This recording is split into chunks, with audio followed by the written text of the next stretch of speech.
Mohamed Hanafi Hagag.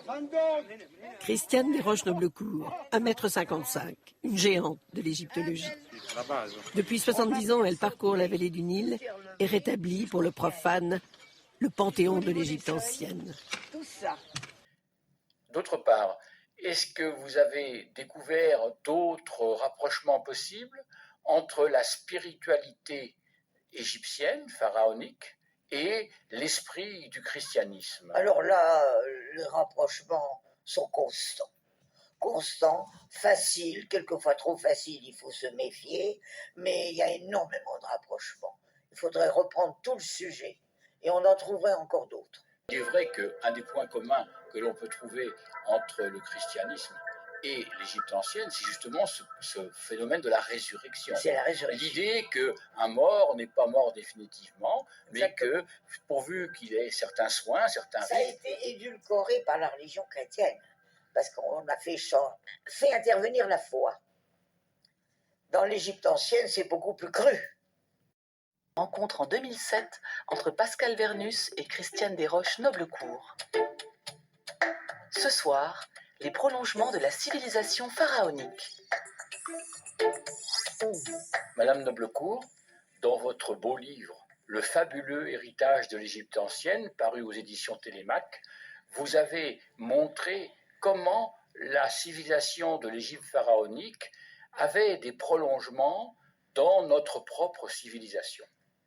Parmi ces prolongements, l'un des plus frappants que vous avez montré est le cas du zodiaque. Est-ce que vous pourriez nous parler du zodiaque et des influences égyptiennes que vous avez découvertes sur ce zodiaque? Eh bien, d'abord le zodiaque, les signes qui évoquent chacun des signes du zodiaque viennent de l'Antiquité et presque tous de la haute Antiquité. Il était amusant de voir que les Grecs et les Romains n'ont rien trouvé, tout vient d'Égypte, et nous en avons la preuve par des séquences, des successions de petits tableaux imagés qui évoquent les uns et les autres ces fameux signes du zodiaque. Vous en avez la preuve dans beaucoup de monuments, mais ce qui est très amusant, c'est de retrouver dans le zodiaque de Vézelay, au centre même, là où se trouvent les signes qui peuvent évoquer le jour de l'an, 3 signes hiéroglyphiques qui évoquent chacun, suivant sa signification, ce qui se passe dans la géographie égyptienne du jour de l'an, c'est certain.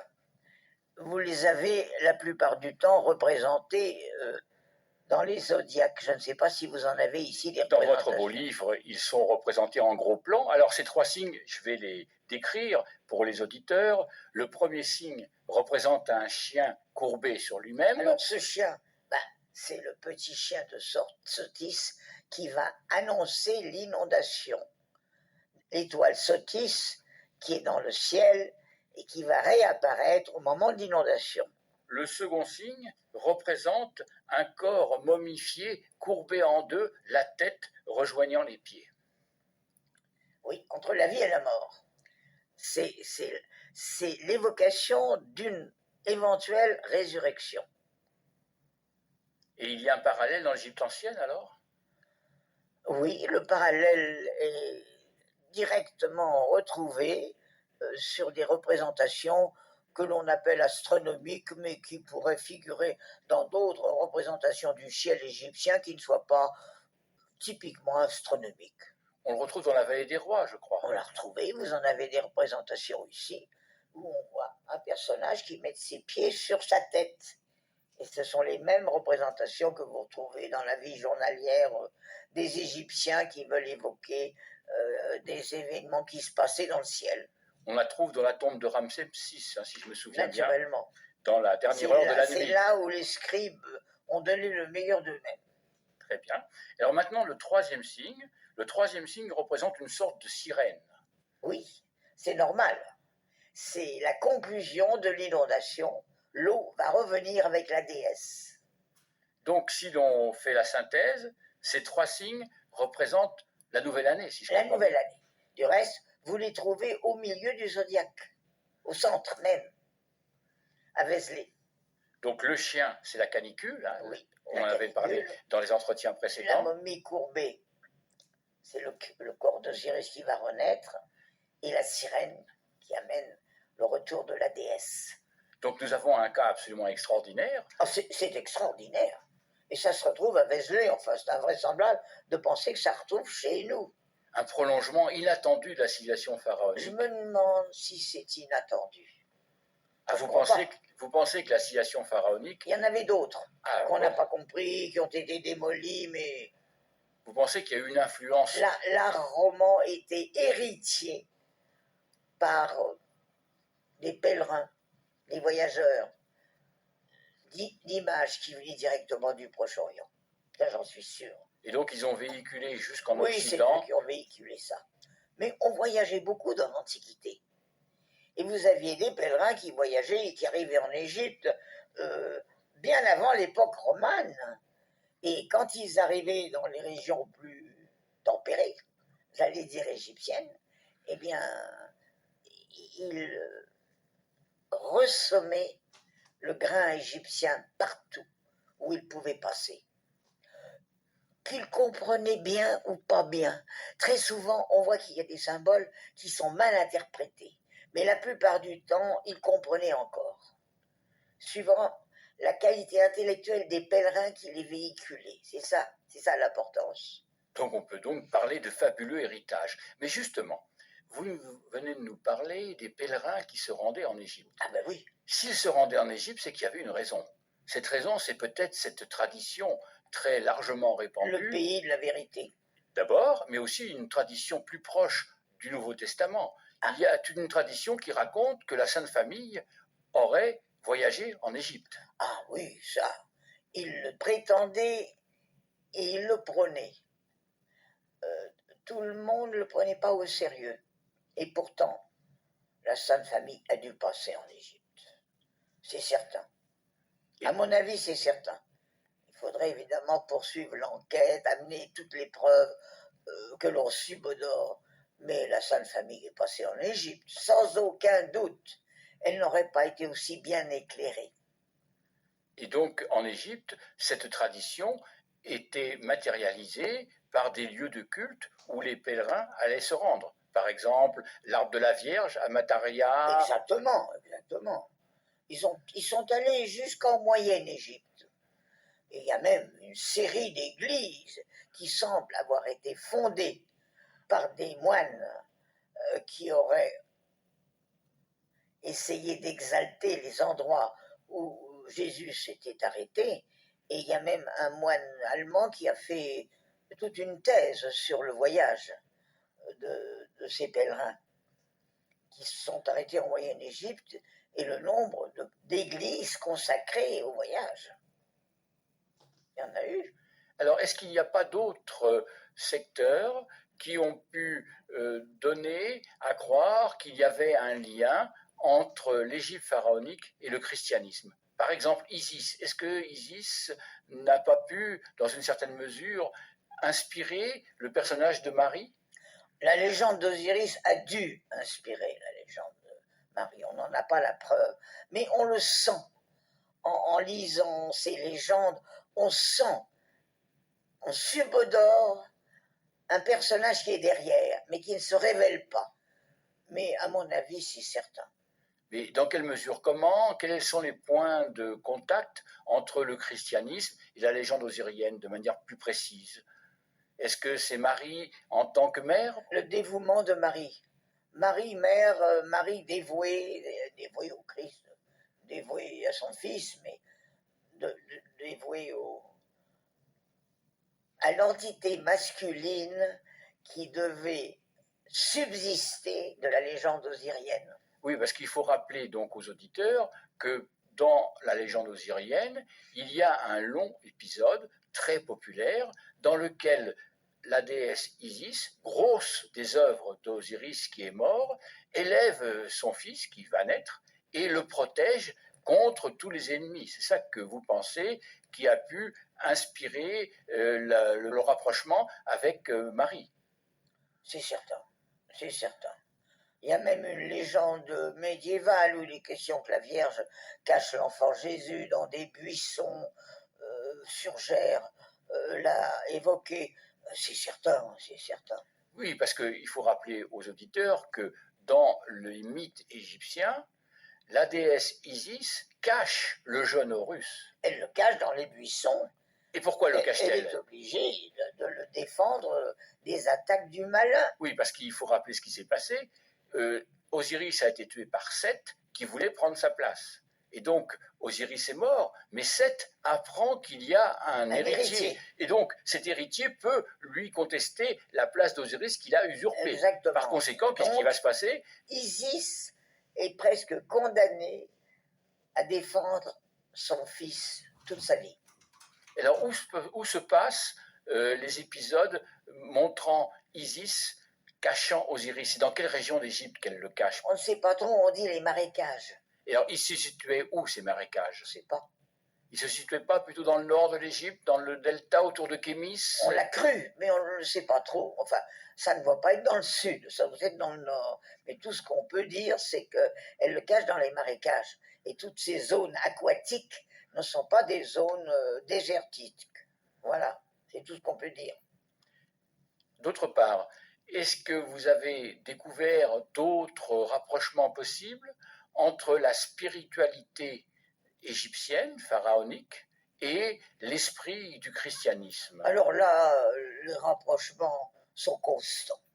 Constants, faciles, quelquefois trop faciles, il faut se méfier, mais il y a énormément de rapprochements. Il faudrait reprendre tout le sujet, et on en trouverait encore d'autres. Est-ce que vous pourriez nous donner quelques exemples? Voyons, il y a d'abord le dévouement d'Isis, qui est charnellement attaché à la défense de son fils. Fils d'un père plus ou moins inconnu, ou s'il n'est pas inconnu, d'un père qui a disparu et qu'elle regrette. Mais elle est le pivot même de toute la légende. Évidemment, s'il n'y avait pas eu la mère, il n'y aurait pas le fils. Mais le père compte, mais très peu, quand on pense à la force que représente la mère, c'est-à-dire Isis. Et Isis, vous la trouvez dans toutes les légendes en Égypte. C'est la déesse qui protège. Isis est toujours là. D'abord pour mettre au monde, et ensuite pour sauver. Alors justement, il y a des épisodes particulièrement piquants de la manière dont Isis protège son fils, en particulier contre les scorpions. Ah oui, oui. Qu'est-ce qu'elle fait? Elle use de ses capacités de magicienne. En même temps, si vous voulez, la sorcière, et elle peut faire surgir des défenses supraterrestres quand c'est nécessaire. Elle est la grande sorcière, Isis. C'est la magicienne. La magicienne, mais magicienne, sorcière. Quelle différence vous faites entre les deux? La magicienne, c'est la magie, la magie noire, la magie blanche.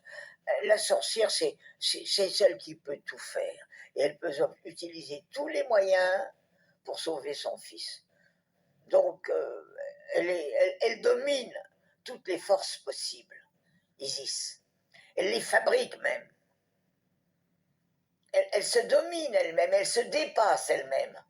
Ça, c'est Isis.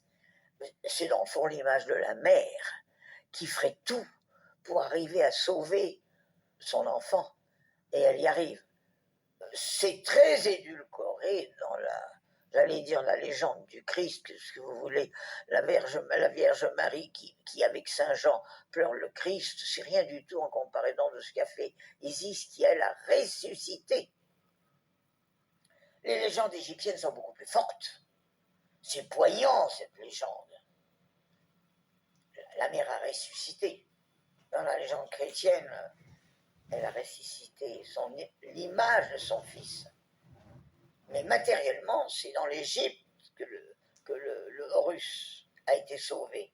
Il est vrai qu'un des points communs que l'on peut trouver entre le christianisme Et l'Égypte ancienne, c'est justement ce phénomène de la résurrection. C'est la résurrection. L'idée qu'un mort n'est pas mort définitivement, mais Exactement. que pourvu qu'il ait certains soins, certains Ça a rites, été édulcoré par la religion chrétienne, parce qu'on a fait intervenir la foi. Dans l'Égypte ancienne, c'est beaucoup plus cru, parce que ça dépend encore de la magie.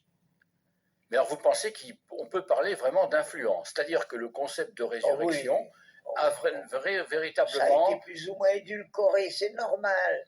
Quand la légende se mêle de quelque chose, ce n'est plus la même force. Mais à l'origine, c'est ça. Ça ne peut pas ne pas être ça, il y a trop de points communs.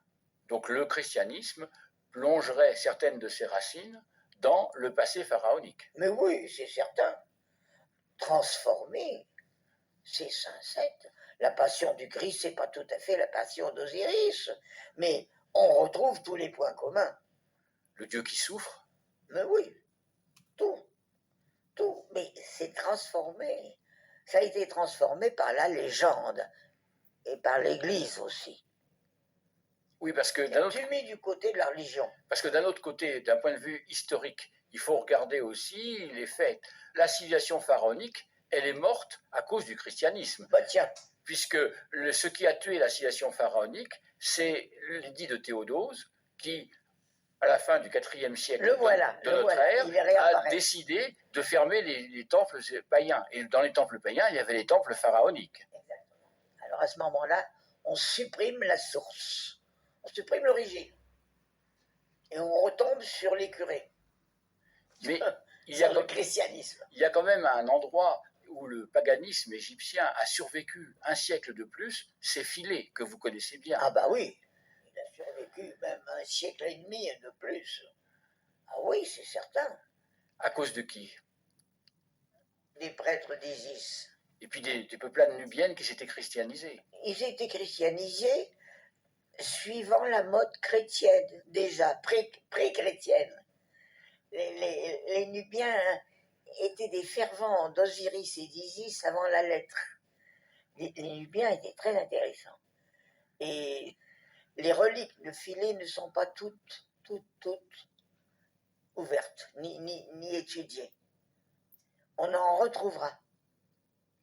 Vous pensez qu'il y a encore des espoirs? Des choses qu'on n'a pas très bien compris dans les textes de Philae. Vous pensez qu'il y a encore des places à de nouvelles découvertes dans les textes religieux de Philae? Ah oui.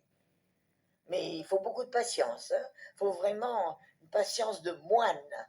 Et on y arrivera. Et alors précisément, en amont de Philae, il y avait certains temples dans lesquels non seulement il y avait des dieux pharaoniques, mais il y avait aussi des dieux nubiens qui ont été adaptés à la religion pharaonique. Il y a Mandoulis, par exemple, dont vous avez parlé. Oui, on l'a plus ou moins égyptianisé.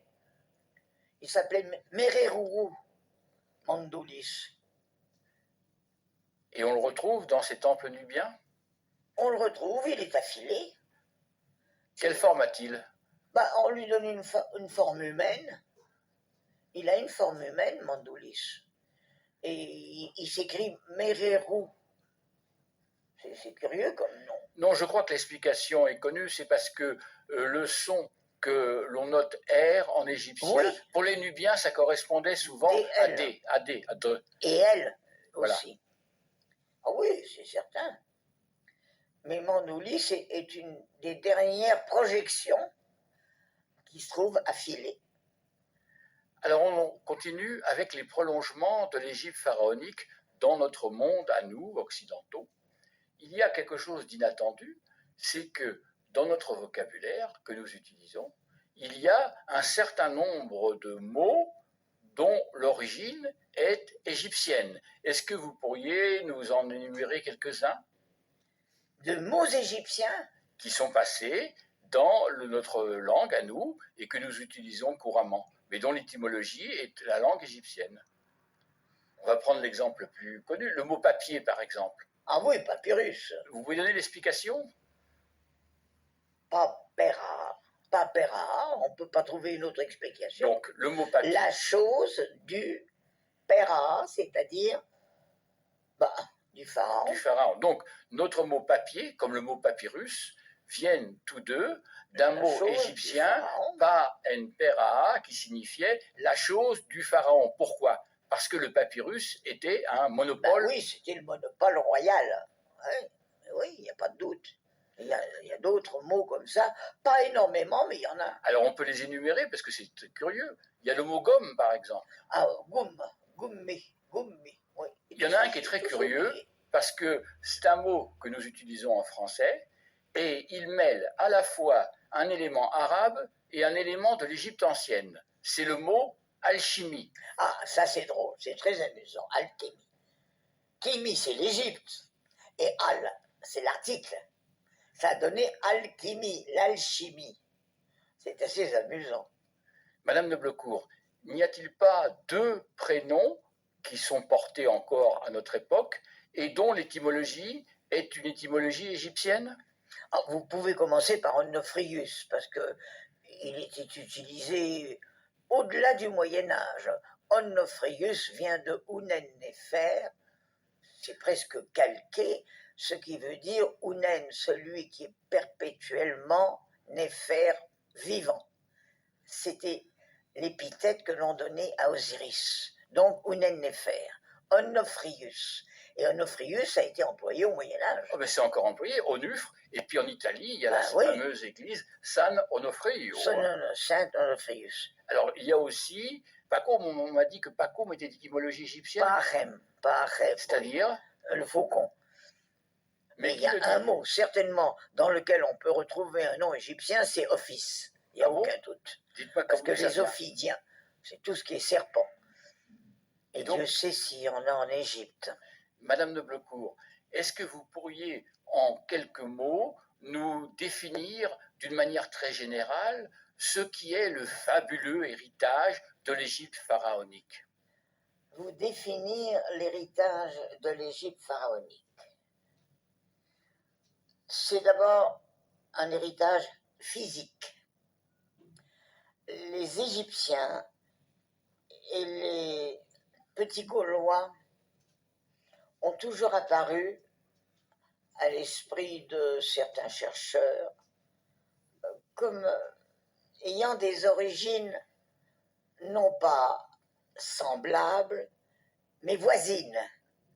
Il est très curieux de voir les affinités qu'il peut y avoir entre les gens de chez nous et les Égyptiens. C'est peut-être un hasard. Mais je crois que ce n'est pas tout à fait un hasard et que la petite parcelle de la Gaule qui touche la Méditerranée a été bénie des effluves de cette Méditerranée qui nous provient de l'Égypte. Pourquoi? Comment? Je me le demande. Mais il y a des affinités. Et elles ne sont pas faciles à trouver. Mais elles existent. Alors, comment sont-elles? Comment les définir si vite? Il y a la mentalité d'Africains méditerranéens. Ils sont modelés par les eaux du Nil, qui en ont fait des personnages nilotiques très typiques qu'on ne retrouve qu'en Égypte. Alors, pourquoi le retrouve-t-on chez nous, sur les rives de la Méditerranée et de nos fleuves qui baignent la Méditerranée, tant d'affinités? Ce n'est pas simplement les chaleurs du climat, ce sont avant tout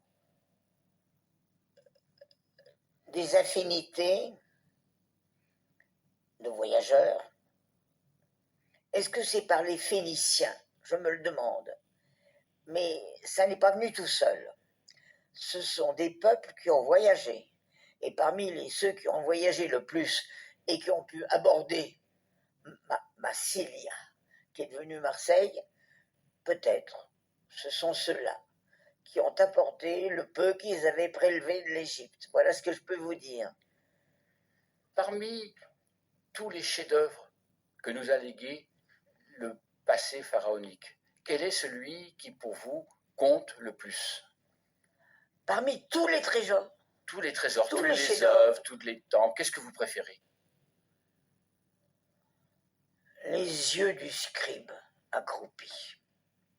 Toute la civilisation égyptienne est passée dans ce regard, et ce regard nous inonde encore.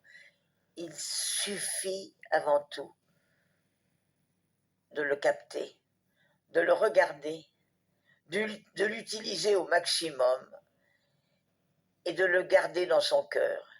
Et il nous restera toujours l'éclair de la civilisation égyptienne qui se mélange très harmonieusement avec celui qui illumine notre propre civilisation. Merci, madame.